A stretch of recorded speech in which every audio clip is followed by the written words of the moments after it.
দর্শক, যে বিষয়টি বলছিলাম যে ত্রয়োদশ জাতীয় সংসদ নির্বাচনকে কেন্দ্র করে বাংলাদেশ জামাত ইসলামের যে মনোনীত প্রার্থী রয়েছেন মোহাম্মদ দেলোয়ার হোসেন এবং ঢাকা মহানগর দক্ষিণের অ্যাসিস্ট্যান্ট সেক্রেটারি হিসেবে যিনি কাজ করছেন, তিনি ইতিমধ্যে একটি গণমিছিলের সংবাদ দিয়েছেন এবং গণমিছিল নিয়ে তিনি সামনের দিকে অগ্রসর হচ্ছেন। এই বিষয়টি দেখেছি যে তাদের জামাত ইসলামের যে মূল কেন্দ্রমন্ত্রী ছিল সেখান থেকে শুরু করে তারা ইতিমধ্যে যে চৌরাস্তা রয়েছে শুরু করেছেন।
আসন্ন ত্রয়োদশ জাতীয় সংসদ নির্বাচনকে কেন্দ্র করে বাংলাদেশ জামাত ইসলামের যে মনোনীত প্রার্থী রয়েছেন ঠাকুরগাঁও ১ আসনের, তার নেতৃত্বে ঠাকুরগাঁও একটি বিশাল মিছিলের আয়োজন করা। সেই মিছিলের অংশ হিসেবে ঠাকুরগাঁও এর প্রাণকেন্দ্র চৌরাস্তায় আমরা দেখেছি যে অর্ধ লক্ষ মানুষের এটি সমাগম রয়েছে এবং সেই মানুষের উচ্ছ্বাস, বাদ ভাঙা উচ্ছ্বাস দেখে মনে হচ্ছে যে তারা এবার যে দাঁড়িপাল্লা রয়েছে তাদের প্রাণের মার্কা, সেই দাঁড়িপাল্লাকে জয়যুক্ত করে এই বাংলার মাটিতে নিয়ে ঠাকুরগাঁতে জয়যুক্ত করবেন বলে তারা আশাবাদ ব্যক্ত করছে।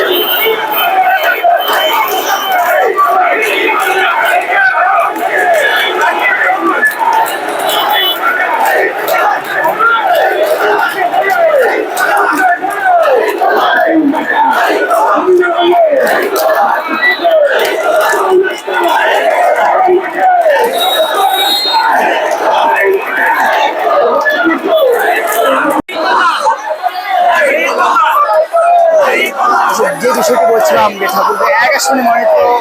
যে এমপি প্রার্থী রয়েছেন মোহাম্মদ দেলোয়ার হোসেন, তার যে বিশাল গণমিছিল, সেই গণমিছিলের অংশ হিসাবে এই যে আমরা দেখতে পাচ্ছি যে বাংলাদেশ জামাত ইসলাম এবং বাংলাদেশ ইসলামের ছাত্র শিবিরের যে নেতাকর্মীরা রয়েছেন তাদের একটি বাদ ভাঙা উল্লাস এবং যে মানুষের যে গণজোয়ার, সেই গণজোয়ারের অংশ হিসেবে আমরা দেখতে পেয়েছি তাদের প্রথমে তারা বাংলাদেশ জামাত ইসলাম ঠাকুরগাঁও জেলা শাখার যে কেন্দ্র রয়েছে তাদের কেন্দ্র অফিস থেকে শুরু করে তারা ইতিমধ্যেই বাংলাদেশ বাস স্ট্যান্ড শেষ করে চৌরাস্তা থেকে দক্ষিণ করে যে সর্বশেষ প্রান্ত ছিল আর্ট দক্ষিণ করে তারা ইতিমধ্যেই তাদের আবার শুরু করেছেন এবং আরেকটি বিষয় জানানোর চেষ্টা করি যে আসনটি রয়েছে সেই আসনটি আসন, সেই আসনটি আমরা যদি বলতে চাই ঠাকুরগাঁও ১ আসনে যে মেজর ফখরুল ইসলাম আলমগীর রয়েছে, বিএনপির মহাসচিব মেজর ফখরুল ইসলাম আলমগীর যে আসন, সেই আসনটিতে চ্যালেঞ্জ মোকাবেলা করার জন্য সেখানে কাজ করছেন বাংলাদেশ জামাত ইসলামের যে প্রার্থী রয়েছেন মোহাম্মদ দেলোয়ার হোসেন। এই বিষয়টি আমরা দেখানোর চেষ্টা করছি যে মানুষের যে গণজোয়ার, সেই গণজোয়ার বাদ ভাঙা উল্লাস, যে উল্লাসে কেন্দ্র হিসেবে আমাদের জামাত ইসলামের যে দেলোয়ার হোসেন রয়েছেন তার যে যে সমর্থন যে কর্মী রয়েছেন তাদের একটি বড় ধরনের ঢাক আমরা দেখতে পেরেছি। এবং আমরা কিছু মানুষের কথা বলার চেষ্টা করেছি, তারা আমাদের জানিয়েছেন যে তারা শুধু দলকে ভালোবেসে এখানে এসেছেন এবং তারা চায় এক ন্যায় ও ইনসাফ ভিত্তিক একটি রাষ্ট্র কায়েম করতে, এবং যে আগামী ত্রয়োদশ জাতীয় সংসদ নির্বাচন, সেই ত্রয়োদশ জাতীয় সংসদ নির্বাচনকে ন্যায় ও ইনসাফের একটি বাংলাদেশ গড়ার জন্য তাদের একটি বড় ধরনের মিছিল এবং শোডাউনে তারা এখানে অবস্থান করছেন। এবং আমরা দেখতে পেরেছি এখানে বিশাল প্রায় অল্প শতাধিক মানুষ থেকে শুরু করে তারা এখানে বিশাল একটি মিছিলে অংশগ্রহণ করেছেন। তো এখানে দেখে আমরা বুঝতে পেরেছি যে মানুষের যে বাদবাগান উল্লাস এবং তাদের ভালোবাসা থেকে একটি কথাই প্রকাশ করে যে ঐক্যবদ্ধ বাংলাদেশ যে প্ল্যানটি করেছেন, ঐক্যবদ্ধ থাকার যে সংগ্রাম, সেই সংগ্রামকে কাজে লাগানোর জন্য বাংলাদেশ জামাত ইসলামী ঠাকুর জেলার যে দেলোয়ার হোসেন রয়েছেন তার একটি সংগ্রাম।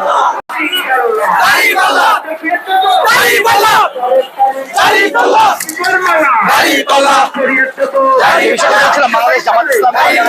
রয়েছেন দেলোয়ার হোসেন, তার নেতৃত্বে গণমিছিল আমরা দেখেছি যে ঠাকুরগাঁ ১ আসনে যে দেলোয়ার হোসেন রয়েছেন, যে বিষয়ে যে আসনটিতে তিনি নির্বাচন করছেন, তিনি যে বাংলাদেশ জামাত ইসলামের যে দক্ষিণ সেই দক্ষিণ অ্যাসিস্ট্যান্ট সেক্রেটারি হিসেবে কাজ করছেন। এবং আরেকটি বিষয় খুব চ্যালেঞ্জিং যে বিষয়টি রয়েছে, বাংলাদেশ জাতীয়তাবাদী দল বিএনপি, যে বাংলাদেশ জাতীয়তাবাদী দল বিএনপির যে নেতা রয়েছেন এবং মহাসচিব রয়েছেন বিএনপির মহাসচিব মির্জা ফখরুল ইসলাম আলমগীর যে আসনটি, সেই আসনটিতে কাজ করছেন দেলোয়ার হোসেন। এবং আমরা মানুষের যে বাদ ভাঙা উল্লাস, সেই বাদ ভাঙা উল্লাসের মাধ্যমে আমরা দেখতে পাচ্ছি যে দেলোয়ার হোসেনের বড় একটি গণসংযোগ এবং বড় যে জনসমাবেশ, সেই সমাবেশকে দেখে মানুষকে আমরা কথা বলে দেখেছি যে তারা ন্যায় ও ইনসাফ ভিত্তিক একটি রাষ্ট্র এবং রাষ্ট্রের জন্য তারা তাকে বলছে। এবং আসন্ন যে ত্রয়োদশ জাতীয় সংসদ নির্বাচন, সেই সংসদ নির্বাচনকে কেন্দ্র করে তারা 13 তারিখে যে 12 তারিখে ভোট অনুষ্ঠিত হবে, তারা 12 তারিখে